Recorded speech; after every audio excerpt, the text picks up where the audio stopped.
مگر اس نے خود عہد کیا تھا کہ کل صبح سب کو رجا کے نکاح کے بارے میں بتا دے گا۔ اب ہر حال میں وہ رجا کی رخصتی کروا لے گا۔ ندا کے ساتھ جو ہوگا دیکھا جائے گا، کیونکہ ندا اس کا سر درد نہیں تھا۔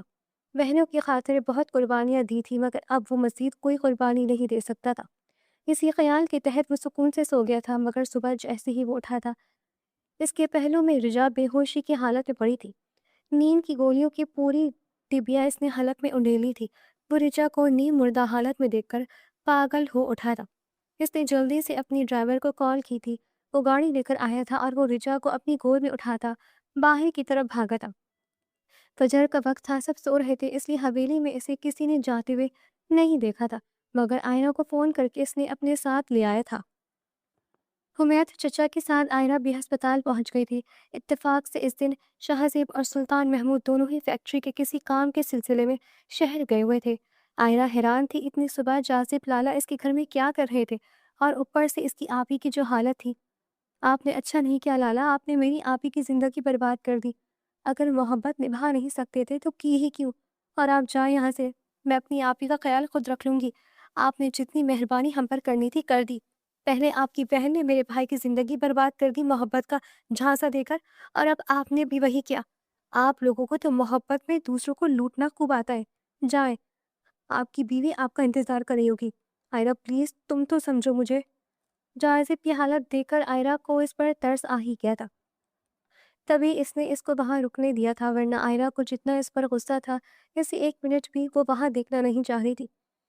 مگر رجا کی حالت کافی خراب تھی۔ ڈاکٹر نے اس کا معدہ واش کیا تھا، مگر ابھی تک وہ ہوش میں نہیں آئی تھی۔ 3 گھنٹے رجا کے لیے بہت نازک تھے، اور وہ 3 گھنٹے آئرہ اور جازب نے رجا کی زندگی کی دعا کرتے کیسے گزارے تھے، یہ وہی دونوں جانتے تھے۔ رجا کو ہوش آیا تھا تو انہوں نے سکھ کا سانس لیا تھا۔ اس سے پہلے آئرہ کمرے میں جاتے جازب بھاگ کر رجا کے پاس پہنچ گیا تھا، اور آئرہ غصے سے پاؤں پٹکتی واپس چلی گئی تھی۔ تم نے کیا کیا رجا؟ تم مجھ پر تھوڑا سا تو بھروسہ کرتی۔ اتنی ہی تم مجھ سے نا امید ہو گئی تھی کہ تم نے اپنی زندگی ختم کرنے کے بارے میں سوچ لیا۔ وہ سب ایک مجبوری میں ہوا ہے۔ میرا ندا کے ساتھ کوئی تعلق نہیں ہے، نہ وہ تمہاری کبھی جگہ لے سکتی ہے۔ میں صرف تمہارا ہوں، میرا اعتبار کرو۔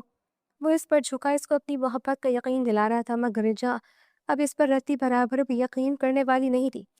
وہ آپ کی بیوی ہے، آپ اس کے پاس جائیں۔ میرا آپ سے یا اس سے کوئی تعلق نہیں ہے۔ جو تعلق تھا وہ کل رات ختم ہو گیا۔ آئندہ اگر آپ میرے سامنے آئیں تو میں اس سے بھی زیادہ خود کو بڑی اذیت دوں گی۔ یہ میں نے اس لیے نہیں کیا کہ آپ نے ندا سے نکاح کر لیا۔ آپ کی زندگی، آپ کی مرضی، میری بلا سے آپ 2 نکاح اور کر لیں۔ نیند کی گولیاں میں نے اس لیے کھائی تھی کہ میں آپ کو اپنے قریب نہیں دیکھ سکتی۔ اب مجھے گھن آتی ہے آپ سے اور خود سے۔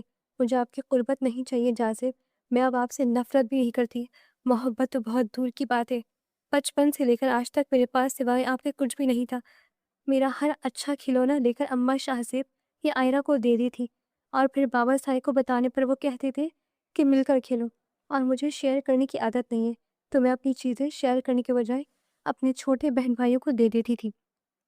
میں تو چیزیں شیئر نہیں کر سکتی، محبت شیئر کیسے کرتی؟ اس لیے میں دستبردار ہو گئی ہوں آپ سے۔ آپ جایا، مجھے فرق نہیں پڑتا، بس آپ مجھ سے دور رہیں اور کوشش کریں کہ مجھے اپنی شکل نہ دکھائیں۔ رجا نے منہ موڑ لیا تھا۔ آئرہ نے ماں کو فون کر کے بتا دیا تھا کہ رجا کو فوڈ پوائزننگ ہوئی ہے، اس وجہ سے وہ اسے ہسپتال لے آئی ہے۔ ڈاکٹر جازب کا دوست تھا، اس لیے جازب نے سچویشن سنبھال لی تھی۔ 2 دن بعد رجا کو ہسپتال سے چھٹی ہو گئی تھی، اور یہ 2 دن جازب وہی رہا تھا۔ اس دن رجا کو چھٹی ہو گئی تھی۔ جازب اس کی چھٹی کے لیے پیپر وغیرہ بنوانے گیا ہوا تھا، جب وہاں پر اس کی نظر اپنی ماں اور بہنوں پر پڑی تھی۔ سماریہ اور اس کی ماں کے ساتھ تیسری ندا تھی۔ وہ لوگ وہاں کیوں آئے تھے وہ حیران تھا۔ جازب ان کے پیچھے گیا تھا، اس سے پہلے ہی وہ ایک کمرے میں چلی گئی تھی۔ خالہ مجھے بہت ڈر لگ رہا ہے۔ وہ اندر جانے والا تھا جب ندا کی آواز اس کے کانوں سے ٹکرائی تھی۔ ایک کالے کرتوت کرتے ہوئے تو ڈر نہ لگا؟ دیکھو ندا، میں نے تمہارا نکاح اپنے بیٹے سے کروا دیا، مگر میں اس گناہ کی پوٹلی کو اپنے بیٹے کے سر پر ہرگز نہیں تھوپنا چاہتی۔ اس لیے تمہاری بہتر یہی کہ تم ہمیں ہمارا کام چپ چاپ کرنے دو۔ اور ویسی بھی 2 دن سے جازب گھر نہیں آیا، امید ہے اگلے 1 ہفتے تک وہ گھر نہیں آئے گا، اسے کچھ پتہ نہیں چلے گا، یہی وقت بہتر ہے۔ مگر خالہ مجھ پر رحم کرے۔ ندا رو رہی تھی۔ او بی بی، ہم پر رحم کرو، مجھ پر رحم کرو، میرے بیٹے پر رحم کرو۔ تمہاری ناجائز اولاد کو ہم کیوں سنبھالیں؟ تمہارا بوجھ اٹھانے یہی کافی ہے۔ اس سے زیادہ مجھ سے کوئی امید نہ رکھنا، اور یہ سب میں اپنی بیٹیوں کے لیے کر رہی ہوں۔ میں نہیں چاہتی تمہارا منحوس سایہ میری بیٹی کی زندگی برباد کرے۔ میں نے اپنی بیٹی کی زندگی کی قربانی دے دی ہے، اس سے بڑی قربانی اور کیا مانگتی ہو تم؟ چپ چاپ لے جاؤ یہاں پر، میں ڈاکٹر کو بلا کر لاتی ہوں۔ سکینہ خاتون اس کو غصے سے جواب دیتی باہر نکلی تھی، اور سامنے بیٹے کو دیکھ کر وہ ہڑبڑا گئی تھی۔ جازب بیٹا تم یہاں؟ اور جازب کے تو پیروں تلے سے زمین نکل گئی تھی۔ اس کے ساتھ کتنا بڑا دھوکہ اور فراڈ ہو چکا تھا۔ اس کی ماں اور بہنوں نے کیسی عورت کا انتخاب اس کے لیے کیا تھا، اور سب جانتے بوجھتے۔ اماں، میرے ساتھ آپ ایسا کیسے کر سکتی ہیں؟ کیا میں آپ کی سگی اولاد نہیں ہوں؟ کیا آپ کی صرف بیٹیاں ہی سگی ہیں؟ کیا مجھے آپ نے کسی کچرے سے اٹھایا تھا؟ جازب کو خود سے نفرت ہونے لگی تھی۔ میرا تو ماں کے رشتے سے اعتبار ہی اٹھ گیا ہے۔ وہ الٹے قدموں واپس مڑا تھا اور ہسپتال سے دور نکل گیا تھا۔ چلتا چلتا وہ نہ جانے کہاں پہنچ گیا تھا۔ ہوش کی دنیا میں تب آیا جب آئرہ نے اسے فون کیا تھا۔ جازب لالا آپ کہاں ہیں؟ ہم کب سے آپ کا انتظار کر رہے ہیں۔ آپ تو بل پے کرنے گئے تھے نا، ابھی تک نہیں آئے۔ ہاں وہ میں بس تھوڑی دیر میں آ رہا ہوں۔ وہ ایک دوست مل گیا تھا، اس سے باتیں کرنے لگ گیا۔ وہ اپنے آپ پر مشکل قابو پاتا بول پایا تھا اور الٹے قدموں واپس ہسپتال کی طرف بھاگا تھا، کیونکہ اس وقت رجا کی صحت سے زیادہ اہم اس کے لیے کچھ بھی نہیں تھا۔ وہ رجا اور آئرہ کو اپنے ساتھ حویلی لے آیا تھا۔ شہزیب اور سلطان کی گاڑی ان کے پیچھے ہی آئی تھی۔ ان کو رجا کی طبیعت کا معلوم ہو گیا تھا۔ رجا بیٹی کیسی ہو اب تم؟ جی بابا صحیح میں ٹھیک ہوں۔ رجا کو شرمندگی ہوئی تھی اپنے باپ کے فکر مند لہجے پر۔ وہ اس ایک ظالم انسان کی خاطر کتنی محبتوں کو ٹھکرا رہی تھی۔ آئرہ اور شہزیب تو دیوانوں کی طرح رجا کے ارد گرد بیٹھے ہوئے تھے۔ مجھے تو کسی نے بتایا ہی نہیں، ورنہ میں سارے کام چھوڑ چھاڑ کر آ جاتا۔ نہیں لالا، اس کی ضرورت نہیں ہے۔ جاسف لالا نے ہمارا بہت ساتھ دیا، بہت خیال رکھا انہوں نے 2 دن تک۔ وہ ڈاکٹر لالا کا دوست تھا نا، تو انہوں نے بہت توجہ سے علاج کیا، اور اب تو بالکل ماشاءاللہ سے ٹھیک ٹھاک ہے۔ آئرہ رجا کو کمرے میں لے جاؤ۔ جاسف کب سے وہاں بیٹھا ہوا کچھ سوچ رہا تھا، اچانک بولا تھا۔ شہزیب کو جاسف کا آنا برا لگا تھا، کیونکہ ندا کے ساتھ نکاح کی خبر اس کے کانوں تک بھی پہنچ گئی تھی۔ چچا جان، مجھے آپ سے ایک بات کرنی تھی۔ جی بیٹا بولو۔ میں چاہتا ہوں آپ لوگ ماریا کو گھر واپس لے آئیں۔ جاسف، تم بھی جانتے ہو ہم 2-3 دفعہ وہاں گئے تھے، مگر ماریا کی ضد ہے کہ شہزیب الگ گھر اس کے لیے لے۔ اس کی ضرورت نہیں ہے چچا جان۔ اب ماریا یہ ضد نہیں کرے گی۔ آپ شہزیب سے کہیں اسے جا کر لے آئیں، یا پھر اگر آپ کہیں تو میں اسے خود یہاں چھوڑ جاتا ہوں۔ نہیں، اس کی ضرورت نہیں ہے۔ شہزیب کو اس طرح جاسف کو کہنا برا لگا تھا۔ وہ جاسف لالا کی دل سے عزت کرتا تھا، اور شہزیب خود بہنوں کا بھائی تھا۔ تو کیسے کسی بھائی کا سر اپنے آگے جھکتا دیکھ سکتا تھا؟ میں آج ہی جا کر ماریا کو لے آتا ہوں۔ جازب اور شہزیب ایک ساتھ وہاں سے نکلے تھے۔ شہزیب باہر لاؤنج میں بیٹھا ہوا تھا۔ ماریا کو سماریہ نے فون کر کے سارے حالات کا بتا دیا تھا۔ وہ خود گھبرائی بھی بیٹھی تھی۔ ماریا جی، لالا۔ وہ اس کے کمرے میں آیا تھا۔ ماریا تو ہڑبڑا کر اٹھ کھڑی ہوئی تھی۔ باہر شہزیب آیا ہے تمہیں لینے۔ میں نے اسے کہا ہے کہ وہ تمہیں لینے آئے۔ اپنا سامان باندھو اور اپنے گھر جاؤ، اور آج کے بعد اگر تم نے چچی جان یا شہزیب کے ساتھ کوئی بدتمیزی کی تو میں تمہاری زبان گدی سے کھینچ لوں گا۔ بہت کر لی تم لوگوں نے منمانی، اب اور نہیں۔ اور ماریا تو پہلے ہی ڈری ہوئی بیٹھی تھی۔ جتنا کچھ ہو چکا تھا وہ خود اس دلدل سے نکلنا چاہتی تھی، اس لیے چپ چاپ اس نے سامان باندھا تھا اور شہزیب کے ساتھ چلی ہوئی تھی۔ جانے سے پہلے جازب آخری بات شہزیب سے کہنا نہیں بولا تھا۔ شہزیب، یہ تمہاری بیوی ہے، اس کے ساتھ عزت سے پیش آنا تم پر فرض ہے، لیکن اگر یہ تمہارے ساتھ بدتمیزی کرے تو تم اس کا منہ توڑنے کا حق بھی رکھتے ہو۔ آئندہ تم دونوں کا جو بھی جھگڑا ہوگا وہ اپنے گھر میں سلجھاؤ گے۔ تم دونوں کا جھگڑا مجھ تک نہیں آنا چاہیے، اور یہ بات میں دہراؤں گا نہیں۔ جی لالا۔ شہزیب سعادت مندی سے سر جھکاتا نکل آیا تھا۔ چلو جی، اب تو مجھے اجازت مل گئی، اس لیے اب ذرا بچ کے رہنا۔ شہزیب ماریا کو دیکھتا شوق ہوا تھا۔ ہاں، آپ تو چاہتی یہی تھے کہ آپ کو موقع ملے اور مجھے بے عزت کرے۔ یار یہ کیسی بات ہی کری ہو، میں تمہیں کیوں بے عزت کروں گا؟ تم میری عزت ہو۔ اور اب چھوڑو غصہ، گھر چلتے ہیں۔ اتنا اداس ہو رہا تھا میں تمہارے لیے۔ تمہیں تو میری یاد بھی نہیں آئی ہوگی۔ ایسے نہیں ہے، یاد آپ کی روز آتی تھی۔ آپ کو کون سی فکر ہے میری؟ میری فکر ہوتی تو مجھے لینے نہ آ جاتے۔ آپ ہی لالا کے کہنے پر آئے ہیں۔ ایسا نہیں ہے ماریا، میں کتنی بار تمہیں لینے آیا ہوں، مگر تمہاری بیجا ضد کا کیا کرتا۔ خیر چھوڑو اس بات کو، گھر چلتے ہیں۔ مجھے تمہارے ہاتھ کی چائے کی بہت طلب ہو رہی ہے، سر میں بھی بہت درد ہو رہا ہے۔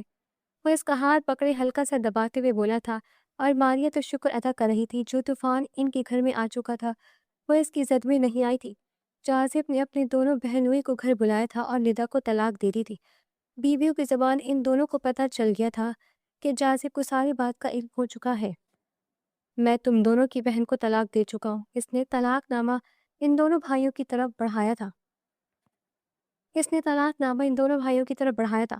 تم دونوں میری بہنوں کو طلاق دینا چاہو تو شوق سے دے دو، مگر یاد رکھنا میری بہنوں کے نام پر جتنی زمینیں ہیں وہ سب بھی تم دونوں کو واپس کرنی ہوگی، اور اس کے علاوہ 5 کروڑ حق مہر بھی سماریہ اور علائق کو دینا ہوگا۔ اس لیے میں فیصلہ کر چکا ہوں، تم دونوں بھی فیصلہ کر لو، اور بہن کو جاتے ہوئے ساتھ لے کر جانا۔ میری بہنیں مجھ پر بھاری نہیں ہیں، اس لیے ان کا بوجھ میں پوری زندگی اٹھانے کو تیار ہوں۔ وہ لوگ چلے گئے تھے۔ اشرف محمود کو جب حقیقت کا علم ہوا تو انہوں نے زندگی میں پہلی بار سکینہ خاتون کے چہرے پر تھپڑ مارا تھا۔ اشرف صاحب، آپ نے مجھے تھپڑ مارا؟ مجھے؟ سکینہ خاتون کو حیرت ہوئی تھی۔ ہاں، اور یہ تھپڑ مجھے بہت پہلے مار دینا چاہیے تھا۔ تم نے میرے بیٹی کی زندگی برباد کر دی، شرم آنی چاہیے تھی۔ بابا جان پلیز سنبھالیے خود کو۔ پاس کھڑا جازب سپاٹ چہرے لیے کھڑا تھا۔ اس نے باپ کا بازو پکڑ کر بٹھایا تھا اور سکینہ خاتون حیران تھی۔ یہ وہی بیٹا تھا جو ماں کی ذرا سی تکلیف پر تڑپ اٹھتا تھا، اور آج باپ نے ہاتھ اٹھایا تو اس نے ماں کی طرف آنکھ اٹھا کر دیکھا تک نہیں تھا۔ اماں سائیں، ایک بات آپ سن لیں، ماریہ کو میں یہاں سے بھیج چکا ہوں، اور آج کے بعد ماریہ کی زندگی میں آپ کوئی دخل اندازی نہیں کریں گی۔ سماریہ اور عالیہ تو مجھے اب اس گھر میں نظر ہی نہ آئے۔ اگر وہ یہاں مجھے نظر آ گئی تو میں ان دونوں کی ٹانگیں توڑنے میں لمحہ نہیں لگاؤں گا۔ میں چاہتا ہوں بابا جان آپ لوگ آج ہی رجا کا میرے لیے ہاتھ مانگنے جائیں۔ اور رجا کے نام پر سکینہ خاتون نے پہلو بدلا تھا۔ مجھے پتا تھا اسی لڑکی کے لیے تم یہ سب کر رہے ہو۔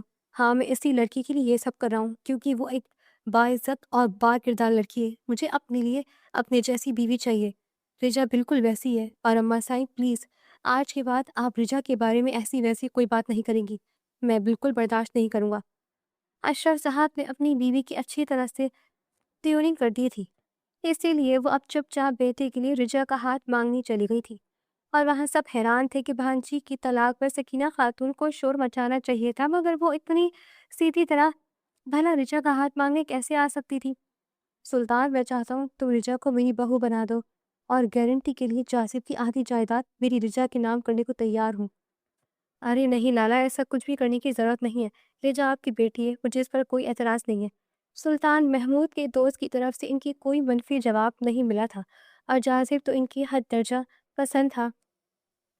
سب کو پتہ چل گیا تھا کہ جازب نے رجا کے لیے ندا کو طلاق دے دی ہے، تو اب آخر کانٹا بھی نکل گیا تھا۔ اب پیچھے کیا بچتا تھا؟ ایک ماہ کے اندر ہی اندر جازب رجا کو دھوم دھام سے بیاہ کر اپنے گھر لے آیا تھا، اور اس وقت وہ اس کے کمرے میں اس کے سامنے تھی۔ اس ایک ماہ میں کیا کچھ نہیں ہوا رجا، مگر دیکھو جیسے میں نے وعدہ کیا تھا میں نے سب ٹھیک کر دیا۔ ہاں، ندا کے ساتھ اس وقت میرا نکاح جو ہوا تب میں بہت بے بس ہو گیا تھا۔ میری دونوں بہنوں نے اپنے دوپٹے اتار کر میرے پاؤں پر رکھ دیے تھے، اور شاید اللہ تعالیٰ نے مجھے سزا دی ہے۔ نکاح دو فریقین کی باہمی رضامندی سے ہوتا ہے۔ جب میرا نکاح زبردستی پڑھوایا گیا تب مجھے احساس ہوا تمہارے دل پر اس وقت کیا بیتی ہوگی۔ مجھے اس سب کے لیے معاف کر دو۔ وہ اس کے سامنے جھکتا ہوا دونوں کانوں کو ہاتھ لگا گیا تھا۔ رجا نے اس کے دونوں ہاتھ پکڑے تھے۔ جو ہوا وہ بھول جائیں، اس لیے میں آپ کو کبھی معاف تو نہیں کر سکتی، مگر بھولنے کی کوشش ضرور کروں گی۔ کیوں معاف کیوں نہیں کر سکتی؟ وہ حیران ہوا تھا۔ چند دنوں کے لیے صحیح، مگر آپ کا نام کسی دوسری لڑکی کے نام کے ساتھ جڑا تو تھا نا۔ میں تو آپ کو اتنا سا بھی شیئر نہیں کر سکتی۔ اس نے ناخن کے برابر انگلی کا اشارہ کیا تھا۔ اور تم نے جو میرے ساتھ ہسپتال میں اتنی بری باتیں کی تھی وہ کیا تھا؟ ہاں، تو اتنا تو میرا حق بنتا تھا، آپ نکاح کر لیں اور میں آپ سے ناراض بھی نہ ہوں۔ اتنا بھی حق نہیں ہے میرا؟ وہ منہ پھلا کر بولی تھی۔ ارے جانم، سارے حق ہی تو تمہارے ہیں، اور ہم بھی۔ وہ گمبھیر لہجے میں بولتا ہوا اس پر جھکا تھا جس پر رجا شرما کر چہرہ جھکا گئی تھی۔ اس کہانی کا مورل یہ ہے کہ محبت اگر سچی بھی ہو تو اس میں جبر، ضد اور انا کی کوئی جگہ نہیں ہونی چاہیے، کیونکہ زبردستی حاصل کی گئی محبت اکثر دلوں کو زخمی کر دیتی ہے۔ رجا کا کردار ایک باوقار اور مضبوط لڑکی کا ہے جو باپ کی عزت، اپنی خودداری اور محبت کے درمیان بری طرح پس جاتی ہے۔ اس کی خاموشی اور قربانی اس معاشرے کی بہت سی لڑکیوں کی حقیقت کو ظاہر کرتی ہے، جو اپنے جذبات سے زیادہ خاندان کی عزت کو ترجیح دیتی ہیں۔